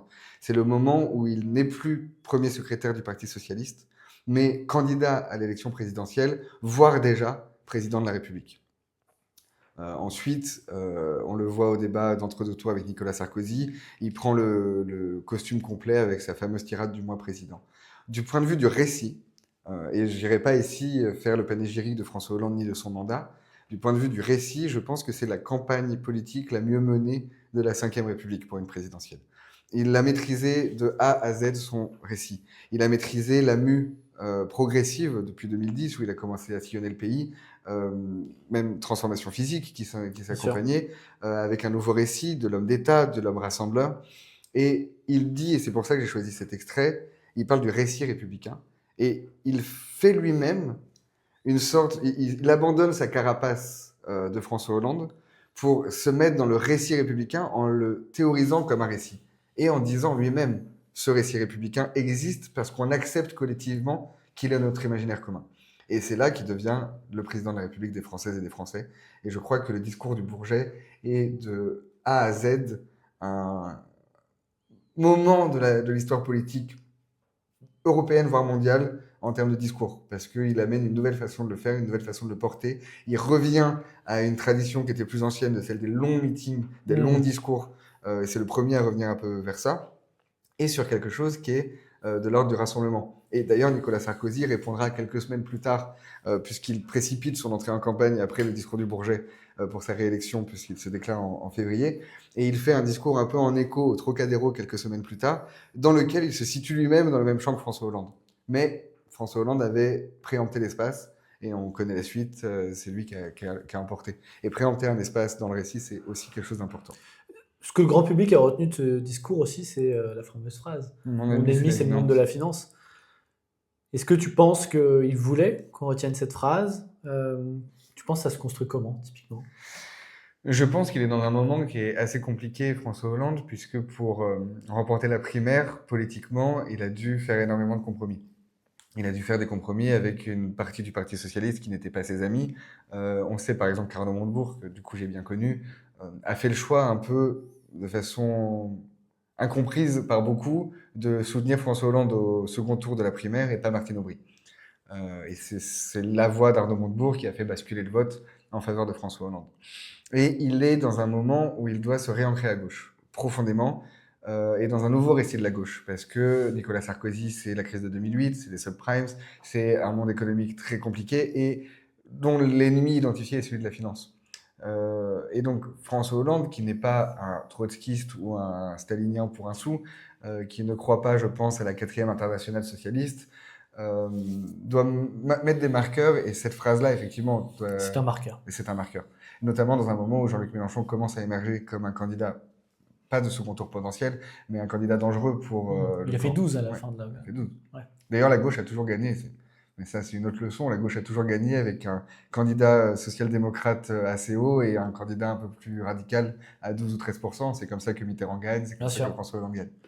Alors, le deuxième discours, c'est celui de Séguin. C'est celui de Séguin. Je vais commencer par le lire aussi. Le procédé n'est pas nouveau. Il y a 2500 ans déjà, de demi-longueur en demi-longueur, Achille se rapprochait en courant de la tortue de Zénon sans jamais la rattraper. Seulement, ce n'est là que le paradoxe. Dans la réalité, Achille gagne bel et bien la course. De même, à force de renoncement, aussi ténu que soit chacun d'eux, on va bel et bien finir par vider la souveraineté de son contenu. Car il s'agit là d'une notion globale, indivisible comme un nombre premier. On est souverain ou on ne l'est pas, mais on ne l'est jamais à demi. Par essence, la souveraineté est un absolu qui exclut toute idée de subordination et de compromission. Un peuple souverain n'a de compte à rendre à personne et n'a, vis-à-vis des autres, que les devoirs et les obligations qu'il choisit librement de s'imposer à lui-même. Souvenez-vous du cri de Chateaubriand à la tribune de la Chambre en 1816. « Si l'Europe civilisée voulait m'imposer la charte, j'irais vivre à Constantinople. » La souveraineté, cela ne se divise pas ni ne se partage, et bien sûr, cela ne se limite pas. Le discours de Philippe Séguin, il a un point commun avec le discours de François Hollande, c'est qu'il est un moment de bascule pour celui qui le prononce. Et pour la façon dont l'opinion s'est ensuite mobilisée derrière. On est donc au moment du traité de Maastricht. Les Français sont appelés à se prononcer sur un oui, sur un non, un peu comme on l'a connu 15 ans plus tard en 2005. Et Philippe Séguin arrive à la tribune de l'Assemblée nationale, commence un discours devant un hémicycle, pas presque vide, mais assez épars. Quand il termine son discours, 2 heures plus tard, les députés sont venus. Ils se sont appelés dans les couloirs, ils se sont fait venir dans l'hémicycle parce qu'ils sentent que c'est un moment fondateur. C'est un moment fondateur parce qu'il utilise une tribune qui, en général, n'est plus la grande tribune à laquelle on faisait les discours politiques d'envergure, mais une chambre de communication. Et il fait 2 heures de pur exercice rhétorique et de pur exercice didactique d'explication de ce qu'est la souveraineté, puisqu'il requiert, il me semble, une annulation de la loi, une irrecevabilité de la loi sur Maastricht. C'est rare dans le milieu politique d'avoir 2 heures sur un sujet. Mais, on en parlait tout à l'heure, la juste définition des mots, il fait une définition de 2 heures de la souveraineté pour qu'au bout de ces 2 heures, on ne puisse pas avoir une seule imprécision sur la compréhension de ce mot. Et aujourd'hui, ceux qui se reconnaissent comme, dans le terme souverainiste, qui sont très épars et avec beaucoup de réalités politiques différentes cachées derrière ce mot, mais c'est un moment fondateur pour tous ces gens, pour tous ces militants-là. C'est un moment fondateur qui a fait basculer la campagne.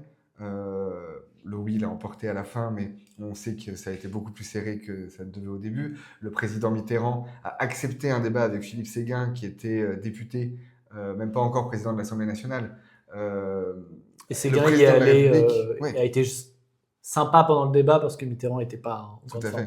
Tout à fait. Mais ça dit quelque chose que la force de ce discours ait conduit le président de la République à descendre dans l'arène pour aller faire face à un député. Je ne suis pas sûr que ça se soit déjà vu dans l'histoire de la République ou que ça se soit revu derrière. C'était pas n'importe quel député non plus. Bien sûr, mais c'était un député. À la Sorbonne, avec une retransmission télévision et un moment d'histoire.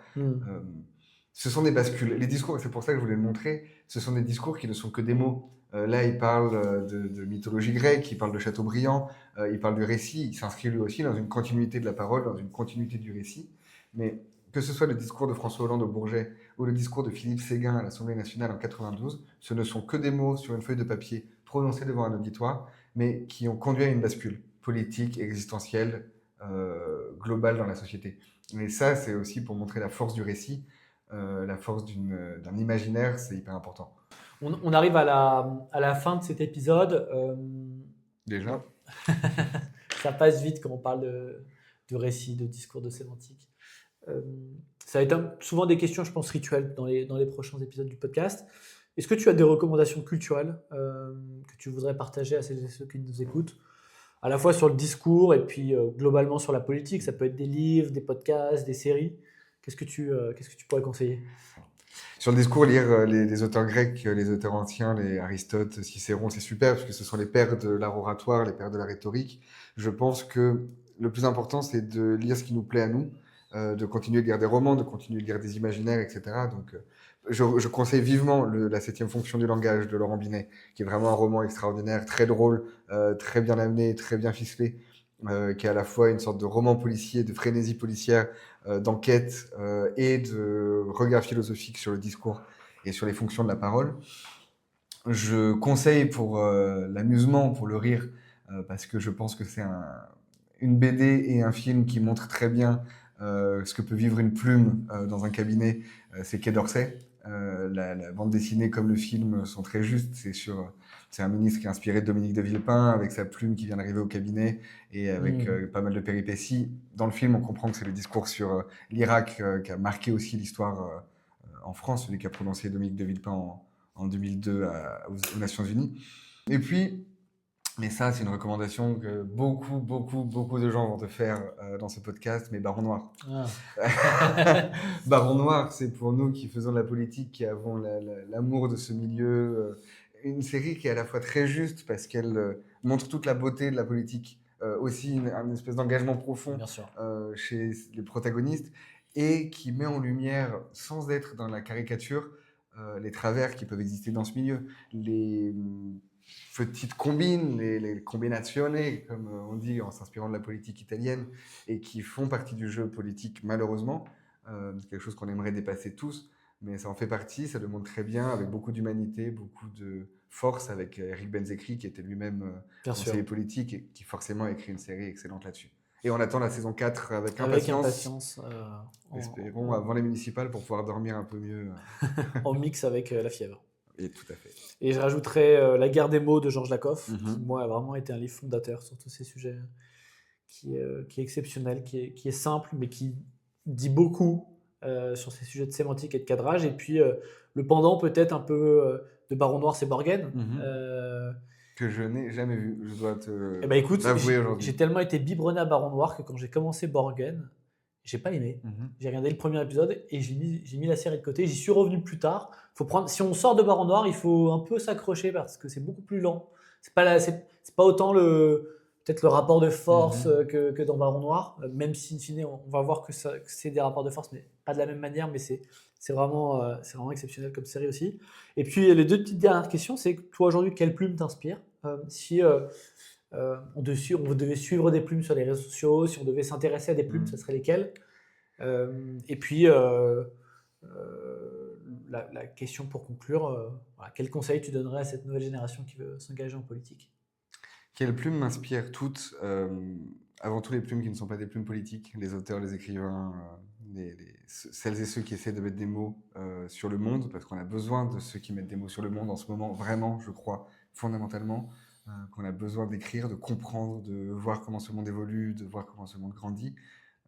Mais si je devais citer deux plumes politiques quand même, parce que ce sont ceux qui m'ont donné envie de faire ce métier, et d'ailleurs, je disais tout à l'heure que la campagne de François Hollande était l'une des plus réussies de la Ve République.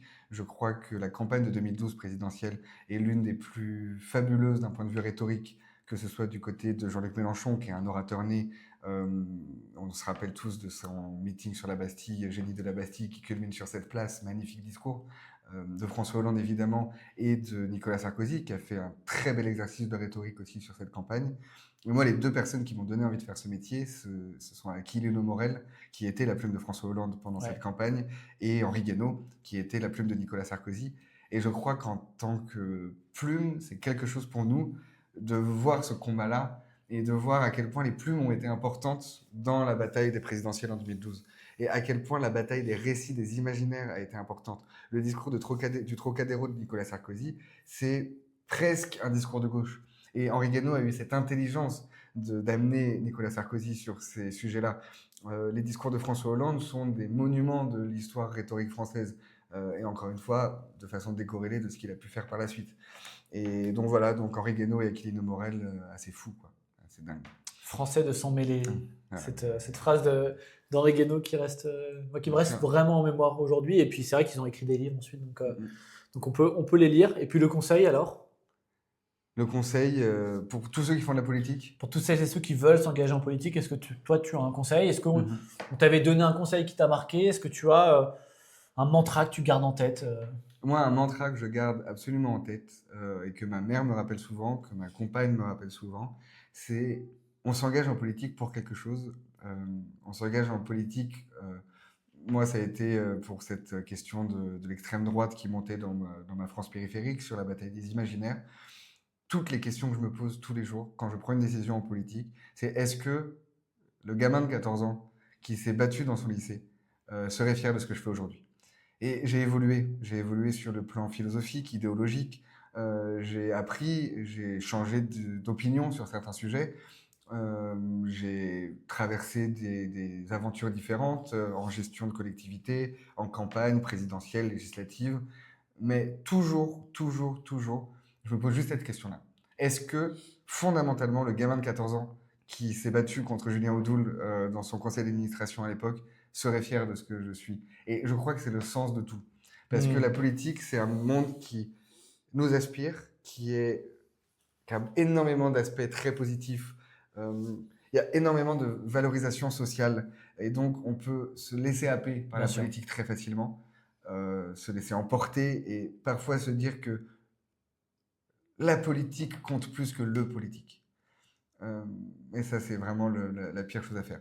Parce que c'est se perdre soi-même, et à se perdre soi-même, on finit toujours par perdre son chemin aussi. C'est pas ce que je souhaite pour les gens qui s'engagent. C'est un beau conseil, et c'est un conseil qu'on essaie aussi de partager chez Open Politique. Merci beaucoup, Sacha. On était ravis de t'avoir pour ce premier épisode. Si vous êtes encore là, c'est que vous avez écouté l'épisode en entier. Alors merci infiniment. Comme on vous le disait en introduction, le meilleur moyen de faire connaître ce podcast au plus grand nombre, c'est de le partager. On compte sur vous et on vous dit à très bientôt.